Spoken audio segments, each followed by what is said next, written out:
Егерде дейді. Егерде дейді. Мынау зал үстеп қалды, қош аяқ.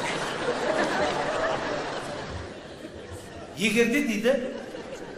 Кім дейді. Ән айтуды хоббині айналдырса, онда миға мол әсерін тигізеді дейді. Себебі ән жүйке жүйені тынышталтып, рахатқа бөлейді. Сонымен қатар эндорфин гормоны бөлінеді. Оны бақыт гормоны деп атайды екен.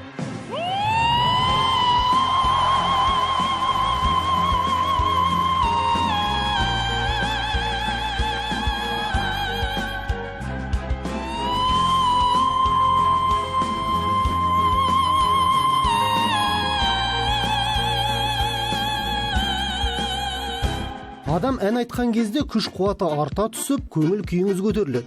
Тіпті шаршағаныңыз бірақ сәтте басылады. Сөйтсем деген күшім жеркем өсіп, жұдырығым жуандапты. Өсіп, жүрісім өзгеріп кәдім.